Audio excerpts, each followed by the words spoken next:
Hello friends, प्रिया kitchen को स्वागत करुच्ची।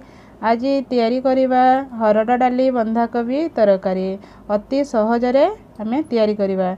एथिरे आमे आउ किछि परिबा मिक्स करिबा। ए तरकारी रोषे करिबा 10 रु 15 मिनिट भितरे। तो जदि प्रिया किचन को नुआ देखुछंती ताले लाइक करंतु, सब्सक्राइब करंतु। सब्सक्राइब कर सारला परे बेल आइकन को क्लिक कर दियंतु। मु जत्ते सब रोषे करिवे तार नोटिफिकेशन सर्वप्रथम आपण मानक पाखकु जिवो। देखंतु आम तरकारी मिक्स तरकारी केते सुंदर भाबरे रेडी हो जाइछि। आउ यह होछि हमर डबल तड़का वाला तरकारी, पूरा होटल परी लागिबो टेस्ट। तो आमे कौन कौन सबू सामग्री नेबा आसंतु देखिबा। आउ एक्स्ट्रा परिबा कौन सबू नेकी तैयारी करूछि। देखंतु एठी गोटे मु प्रेशर कुकर नउछि। आपण माने कढई भी नै परिबे। प्रेशर कुकर रे बंधाकोबी को दबा। बंधाकोबी को मु धोई रखिछि। आउ एबे प्रेशर कुकर रे दउछि। देई सारला परे एबे आमे धोई की रखिथिबा हरड डाली ताकू दबा। देखंतु हरड डाली को भी मु 2 रु 3 थरो धोई देइछि। एबे देई सारला परे तापरे एबे आमे सिजिबा पई पानी दबा 1 ग्लास। देखंतु मु बेसी दउनी 1 ग्लास दउछि। एबे टमाटो गोटे दबा। टमाटो देई सारला परे एबे हळदी दबा। हळदी देई सारला परे एबे लूण दबा 1 चामच। लूण देई सारला परे एबे टिके आमे भला भाबरे हल्लै दबा। तळको सब जिवो परिवा सब। एबे दबा आमे बड़ साइज रो गोटे आलू नेइछि। आलू को एबे छोट छोट काटी देइछि ताकू दबा। देखंतु देई सारला परे एबे दबा आमे गाजर गोटे बड़ गाजर नेइछि। गाजर को भी छोट छोट काटी देइछि ताकू दबा। तापरे दीटा हमर छोट छोट बायगण नेइछि। आ बायगण को भी दबा। देखंतु एबे कवर करि दबा। कवर कर दे सारला परे गैस ऑन करिवा। आउ 2 रु 3 टा सीटी देला पर्यंत आमे सिजिया पई छाडी दबा। देखंतु 2 रु 3 टा सीटी हमर हेई गलानी। तापरे गैस बंद कर देबा। ठंडा हवा पई छाडी दबा। 2 रु 3 टा सीटी हमर दे देइछि प्रेशर कुकर। एबे ठंडा भी हेई जाइछि।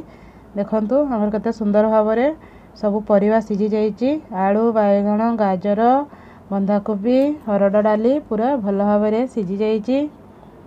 देखंतु एबे टिके मिक्स करी देखै दउछि आपण मानको केते सुंदर भाबरे हमर रेडी हो जाइछि परिवा। 10 रु 15 मिनिट भितरे हमर पूरा गोटे परिवा तरकारी रेडी हो जिवो। तो देखंतु एबे साइड करी दबा। साइड करी सारला परे एबे कढ़ई बसैबा। कढ़ई रे एबे तेल दबा। मु सरिषो तेल दउछि। आपण माने रिफाइन तेल भी देई परिबे। तो सरिषो तेल देई सारला परे टिके हिंग दबा।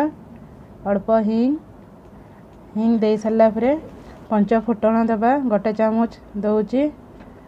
पंच फुटण देई सारला परे देखंतु फुटी जाइछि। एबे आमे प्याज दबा। ताको स्लाइस स्लाइस करी काटी देइछि। एबे भलो भाबरे मिक्स करि दबा। देखंतु आउ प्याज टिके फ्राई हल्ला परे आमे दबा भुरसुंगा पत्र को भी भलो भाबरे मिक्स करि दबा। देखंतु एई परी करि दबा। आ टिके फ्राई करि दबा। तापरे दबा हळदी आउ गरम मसला 1/2 चामच। तो देखंतु आपण माने एठी गोटा जीरा को भी फ्राई करी देई परिबे। हम स्किप कर देइछि। तो देखंतु एबे हमर तड़का हे गला। देई सला परे संगे संग हमें कवर करि दबा। तड़का दे सला परे संगे संगे हमें 2 मिनिट पई कवर कर दबा। आउ 2 मिनिट हेबा पर्यंत हमें कवर कर रखिबा। तापरे कवर खोलिबा। देखंतु एबे भलो भाबरे हमें मिक्स कर दबा। तापरे फुटिया पई छाडी दबा। 2 मिनिट हमरो फुटी जाइछि। देखंतु पूरा पूरी भलो भाबरे फुटी जाइछि। एबे आउ गोटे हमें तड़का दबा। तो एबे रिफाइन तेल नबा 1 रु 2 चामच नै सरला परे एठी नेइछि रसुण पूरा छोट छोट काटी देइछि। आउ नेइछि हमर अदा ताको भी सरू सरू काटी देइछि। अदा और रसुण नबा। या परे नबा हमें सुखिला लंका गोटे। तापरे भलो भाबरे मिक्स करि दबा। ଭଲ ଭାବରେ ମିକ୍ସ ହେଇଗଲା ପରେ ଏବେ ଦେବା ଆମେ ଧନିଆ ପତ୍ର କିଛି ଧନିଆ ପତ୍ରକୁ ବି ଟିକେ ଫ୍ରାଏ କରିଦେବା। ଆଉ ଆମର ଅଦା ରସୁଣ ବି ଫ୍ରାଏ ହେଇଗଲାନି ଦେଖନ୍ତୁ ଗୋଲ୍ଡେନ୍ ବ୍ରାଉନ୍ କଲର୍ ହେଇସାରିଲା ପରେ ଏବେ ସାଙ୍ଗେ ସାଙ୍ଗେ ଆମେ ହାଫ୍ ସ୍ପୁନ୍ କାଶ୍ମୀର ଲଙ୍କାଗୁଣ୍ଡ ଦେବା। ଦେଖନ୍ତୁ ହାଫ୍ ସ୍ପୁନ୍ ଦେଉଛି ଆଉ ସାଙ୍ଗେ ସାଙ୍ଗେ ଆମେ ମିକ୍ସ କରିଦେବା। ଏପଟେ ଗ୍ୟାସ୍ ବନ୍ଦ କରିଦେବା ନହେଲେ ଆମର ଜଳିଯିବ ଲଙ୍କାଗୁଣ୍ଡ। ଏବେ ଆମ ପ୍ରେସର୍ କୁକର୍ରେ ତାଡ଼କା ଦେଇଦେବା ସେକେଣ୍ଡ ତାଡ଼କା ଦେଖନ୍ତୁ ଦେଇଛି। ଦେଖନ୍ତୁ ତାଡ଼କା ଦେଇଛି କେତେ ସୁନ୍ଦର ଦେଖାଯାଉଛି ଦେଖିଲା ମାତ୍ରେ ଖାଇବା ପାଇଁ ଇଚ୍ଛା ହେଉଛି। ତ ଏବେ ତାକୁ ମିକ୍ସ କରିଦେବା ଭଲ ଭାବରେ। ଆମର ରେଡ଼ି ହେଇଯାଇଛି ମିକ୍ସ ତରକାରୀ ବନ୍ଧାକୋବି ହରଡ଼ ଡାଲି ତରକାରୀ। ଦେଖନ୍ତୁ ମୁଁ ପୁରାପୁରି ଭଲ ଭାବରେ ମିକ୍ସ କରିଦେଇଛି। ଆଉ 1 ମିନିଟ୍ ଫୁଟିବା ପାଇଁ ଛାଡ଼ିଦେବା। ଆଉ ଯେହେତୁ ଟିକେ ପାଣି ଦିଆହେଇଛି ତ ଟିକେ ସ୍ୱାଦ ଅନୁସାରେ ଲୁଣ ଦେବା। ଦେଇ ସାରିଲା ପରେ ଭଲ ଭାବରେ ମିକ୍ସ କରିଦେବା। ଆଉ 1 ମିନିଟ୍ ପର୍ଯ୍ୟନ୍ତ ଆମେ କଭର୍ କରି ଫୁଟିବା ପାଇଁ ଛାଡ଼ିଦେବା। ଏବେ କଭର୍ ଖୋଲିବା।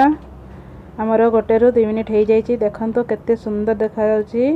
ଆମର ପୁରା ହୋଟେଲ ପରି ତରକାରୀ ଲାଗିବ। ତ ଏବେ ଟିକେ ମିକ୍ସ କରିଦେବା। ଦେଖନ୍ତୁ ଏହିପରି ଭାବରେ ମିକ୍ସ କରିଦେବା।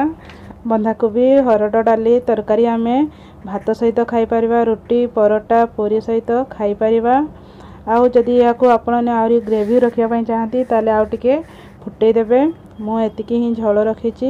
ଏହା ଥଣ୍ଡା ହେଲା ପରେ ପୁରା ଆମର ବହଳିଆ ହେଇଯିବ। ତ ଦେଖନ୍ତୁ ଆମର ରେଡ଼ି ହେଇଯାଇଛି। ବହୁତ ସହଜ 10-15 ମିନିଟ୍ରେ ଆମର ଗୋଟେ ତରକାରୀ ରେଡ଼ି ହେଇଯାଇଛି। ଆଶା କରୁଛି ଆପଣମାନଙ୍କୁ ଏହି ରେସିପି ବହୁତ ଭଲ ଲାଗିବ। ଯଦି ଭଲ ଲାଗିଛି ତାହେଲେ ଲାଇକ୍ କରନ୍ତୁ, ସବସ୍କ୍ରାଇବ୍ କରନ୍ତୁ, ଘରେ କରି ଖାଆନ୍ତୁ, କମେଣ୍ଟ କରନ୍ତୁ, ଫ୍ୟାମିଲିଙ୍କ ସହିତ ସେୟାର କରନ୍ତୁ। Thank you.